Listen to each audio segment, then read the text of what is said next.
Spiderman brand new day हमारे Peter Parker की आखिरी मूवी हो सकती है। जी हाँ दोस्तों, हमारा फ्रेंडली नेबरहुड स्पाइडरमैन मरने वाला है। अब ऐसा मैं नहीं कह रहा, ऐसी रिपोर्ट सामने आई है। ये खबर हाल फिलहाल सामने आई है इंडस्ट्री इनसाइडर येलो मिनट्स की तरफ से, जिनका मैंने ज्यादा नाम नहीं सुना। हालांकि ऐसा पहली बार नहीं हो रहा कि मार्वल स्पाइडरमैन को एक बड़े एवेंजर्स इवेंट के पास मार दे। अगर आपको याद ना हो तो मैं आपको याद दिला दूं कि इससे पहले भी स्पाइडरमैन मारा गया था एवेंजर्स इन्फिनिटी वॉर में, फिर वो एंड गेम में रेजरेक्ट हुआ बाकी एवेंजर्स के साथ, और इस बार भी कुछ ऐसा ही प्लान किया जा रहा है। पर हमारे पास स्पाइडरमैन के मरने और उसके रेजरेक्शन को लेकर कुछ सॉलिड थ्योरी है, कुछ ऐसा जो आपके होश उड़ा देगा। तो बिना किसी देरी के चलिए शुरू करते हैं। तो सबसे पहले बात करते हैं म्यूटेशन वर्सेस म्यूटेशन की। तो हम सब जानते हैं कि एवेंजर्स एंड गेम से ही अपना हल्क स्मार्ट हल्क बन चुका है, पर उसके बाद से हमने देखा है कि ब्रूस बैनर अब इंसान बने रहना ही प्रेफर करता है, और उसने अपने एक आर्म पर एक हल्क लिमिटेड डिवाइस लगा रखा है। अब ये डिवाइस जनरली उसकी बॉडी के गामा रेडिएशन लेवल्स को हाइक अप होने नहीं देता, और उस वजह से वो अपनी जरूरत के हिसाब से हल्क में ट्रांसफॉर्म होता है, बजाय कि खुद पर से कंट्रोल खोकर। पर हम जानते हैं कि अगर वो लिमिटर फेल हुआ तो किसी ट्रिगरिंग मोमेंट और गामा रेडिएशन सर्ज की वजह से ब्रूस बैनर हल्क में बदल जाएगा। और इसी वजह से ब्रांड न्यू डे के पहले टीजर में हमने बैनर के हाथ में वो डिवाइस भी देखा है। वहीं दूसरी तरफ स्पाइडरमैन ब्रांड न्यू डे में अपना पीटर भी एक अलग तरह के म्यूटेशन से परेशान है, जहां उसकी बॉडी में अब चेंजेस हो रहे हैं, जैसे कभी खुद को जाल के बीच में पाना, उसकी आंखों का चेंज होना। अब इसे लेकर खुद टॉम हॉलैंड ने भी बताया था कि इस थीम का आइडिया उन्होंने खुद डायरेक्टर को दिया था, जहां उनका कहना था कि वो इसे स्पाइडर प्यूबर्टी का नाम दे सकते हैं, एक ऐसा फेज जहां उसकी पावर्स एक्चुअली अनकंट्रोल्ड हो जाया करेगी। अब प्रोडक्शन के दौरान एग्जीक्यूटिव्स ने इस टर्म को नहीं रखा, पर मूवी के डायरेक्टर डस्टिन डैनियल क्रेटन को ये कंसेप्ट जरूर पसंद आया, और उन्होंने इस कंसेप्ट को मूवी में रखा है, यानी कि अपना स्पाइडरमैन मूवी में एक्चुअली अनकंट्रोल्ड होने वाला है अपने म्यूटेशन की वजह से। तो मूवी में जब ब्रूस बैनर हल्क में म्यूटेट होगा और पीटर की म्यूटेशन भी अनकंट्रोल्ड हो रही होगी, तो ये एक ब्रूटल ऑल आउट फाइट बन सकती है। और जिन्होंने भी कॉमिक्स पढ़ी है वो सब जानते हैं कि पीटर अपने साइज से बड़े लोगों से भी भिड़ने से पीछे नहीं हटता, पर वो फाइट्स हमेशा ऑलमोस्ट डेथ सिचुएशन पर जाके रुकी है। अगर मैं एक कॉमिक पैरेलल का एग्जांपल दूं तो Avengers versus X Men story line में अपना स्पाइडरमैन अकेले फीनिक्स फोर्स वाले कॉलोसस से लड़ पड़ा था, और उस फाइट में पीटर ऑलमोस्ट मौत की कगार पर पहुंच चुका था।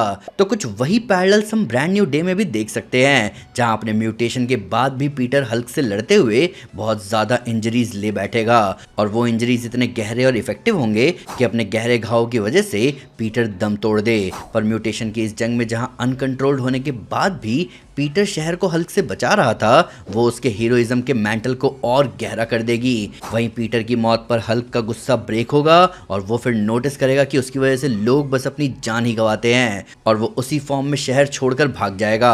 और शायद यही रीजन बने कि जब डूम्सडे में सारे हीरोज को कांटेक्ट किया जाएगा, तब हल्क शायद हीरोज के कॉल को ठुकरा दे, क्योंकि वो खुद अपने आप को किसी घाव से कम नहीं मान रहा। पर क्या हो अगर पीटर सक्सेसफुली हल्क को वापस ब्रूस बैनर बना दे, पर उसके बाद कुछ ऐसा हो जो ब्रूस को और गहरे ट्रॉमा में धकेल दे? क्या हुआ, नहीं समझे? हाँ समझाता हूँ। अब आते हैं हमारे अगले पॉइंट पर, वन लास्ट किल। अब इस पॉइंट का नाम सुनते ही आप समझ गए होंगे कि मैं किसकी बात कर रहा हूँ। तो अभी हाल ही में ये इनसाइडर रिपोर्ट्स आई है, जहाँ ये बताया जा रहा है कि स्पाइडरमैन ब्रांड न्यू डे में पीटर एक्चुअली में एंटी गामा रेडिएशन वेब्स इस्तेमाल करेगा, और इसे पीटर ने खास बनाया हुआ है हल्क जैसे थ्रेट से लड़ने के लिए। अब हम सब जानते हैं कि हल्क एक चलता फिरता न्यूक्लियर रिएक्टर है। वो जितना ज्यादा गुस्सा होता जाता है, उसकी बॉडी उतनी ही ज्यादा भट्टी की तरह तपती जाती है, और वो एक रेडिएशन हैवक बन जाता है। तो बेशक हल्क आपको नहीं मार रहा, पर उसका रेडिएशन किसी भी इंसान की जान ले सकता है, वो भी मिनट्स में। वहीं जो बॉडी एक रिएक्टर जितनी रिएक्टिव हो, उसके अराउंड नॉर्मल वेबिंग्स तो तुरंत मेल्ट कर जाएंगे, और इसी वजह से पीटर ब्रांड न्यू डे में एक ऐसी वेबिंग का इस्तेमाल करने वाला है जिस पर गामा रेडिएशन और हीट का असर नहीं होता, ताकि वो हल्क को रिस्ट्रेन कर सके।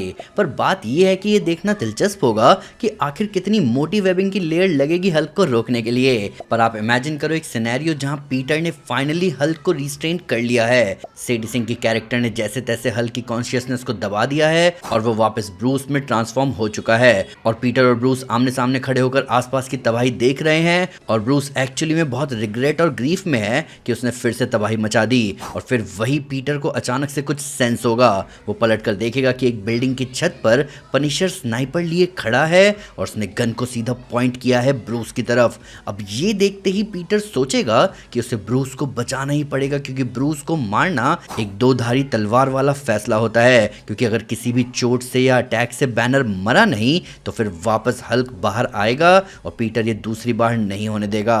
और पनिशर की भी आइडियोलॉजी ये होगी कि बैनर की वजह से शहर का एक पूरा ब्लॉक तबाह हो चुका है, पता नहीं कितने लोग मलबे में दबे होंगे, कितना जान माल का नुकसान हुआ है, तो हम एक ऐसे इंसान को क्यों जिंदा रहने दें। कब तक हम बस ये सुनते रहे कि उसने बस अपना आपा खो दिया, और इन्हीं नोशंस की वजह से पनिशर ट्रिगर पुल कर देगा और पीटर बैनर को बचाने के लिए सामने आ जाएगा और वो गोली पीटर के आर पार निकल जाएगी। वहीं अगर आप ये सोचोगे कि पनिशर आखिर ऐसा करेगा ही क्यों, तो दोस्तों कॉमिक्स में पनिशर ने ऐसा किया हुआ है जहां उसने पीटर को मार डाला था। मैं बात कर रहा हूं अल्टीमेट स्पाइडरमैन इशू 157 की, जहां पनिशर कैप्टन अमेरिका पर गोली चलाता है और कैप्टन को बचाने के लिए पीटर उनके सामने कूद जाता है और पनिशर की गोली पीटर के आर पार निकल जाती है और उसकी डेथ हो जाती है। वहीं अगर ऐसा होता है जहां बैनर के शांत होने के बाद भी उसकी आंखों के सामने किसी की जान चली जाती है, तो फिर तो ये बैनर के लिए और भी गहरा ट्रॉमा होगा और एक सॉलिड रीजन भी कि वो डूम्सडे में क्यों नहीं आना चाहता।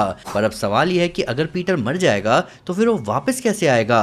पहले हमें लगा था कि शायद डूम उसे रिवाइव करेगा, पर नहीं, अब मामला कुछ और लग रहा है। तो अब आते हैं हमारे आखिरी पॉइंट पर, द अनएक्सपेक्टेड होस्ट। तो हम सब जानते हैं कि नो वे होम की एंडिंग में जब मल्टीवर्स की बाउंड्रीज धुंधली हुई थी तब वेनम का एक टुकड़ा एमसीयू में रह गया था और कॉमिक्स की ही तरह वेनम के अंदर एक अलग ही तरह का इंटरेस्ट था पीटर के लिए। तो वो इंटरेस्ट ही रीजन बनेगा पीटर के रेजरेक्शन का।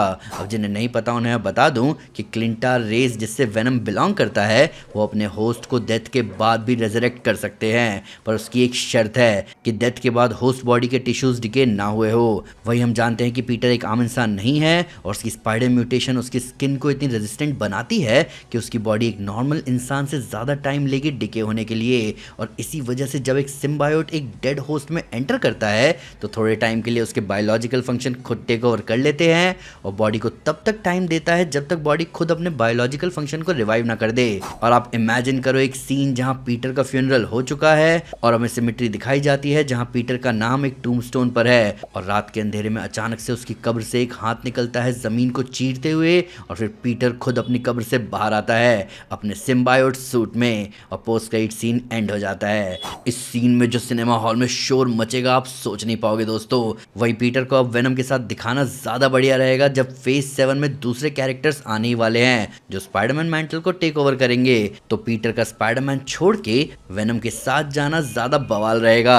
वहीं सीक्रेट वॉर्स जैसे प्रोजेक्ट में जहां फाइट ज्यादा घमासान होने वाली है वहां पर पीटर वेनम के साथ अगर एक दरिंदे की तरह लड़ेगा तो ज्यादा मजा आएगा। देखो हम सब जानते हैं कि एवेंजर्स डूम्सडे से पहले मार्वल कितने भी कैरेक्टर्स की बलि चढ़ा दे शॉक वैल्यू के लिए, वो सब वापस आ सकते हैं सीक्रेट वॉर्स के रीसेट में। पर मेरे हिसाब से ज्यादा बैड एस होगा कि स्पाइडरमैन इस रीसेट की जगह वेनम सिम्बायोट के थ्रू वापस आए। प्लस कॉमिक्स में भी स्पाइडरमैन सीक्रेट वॉर से पहले ब्लैक सूट में आता है तो कहीं ना कहीं एक कॉमिक एक्यूरेट भी होगा। पर फिलहाल आप मुझे बताओ कि आपका क्या कहना है स्पाइडरमैन की डेथ के बारे में। आपके हिसाब से इसकी पॉसिबिलिटी कितनी है? आपके हिसाब से रिजरेक्शन का कौन सा मेथड ज्यादा सही होगा, रीसेट या सिम्बायोट वाला? आइए इन सब के बारे में कमेंट्स में डिटेल में बात करें। वीडियो अच्छी लगी तो लाइक जरूर करें, चैनल को सब्सक्राइब करना ना भूलें, साथ ही साथ एक स्टेप आगे आकर अपने फेवरेट चैनल को सपोर्ट करें मेंबरशिप लेकर। Thank you guys, this is Aman Sinha, you are super super, piece.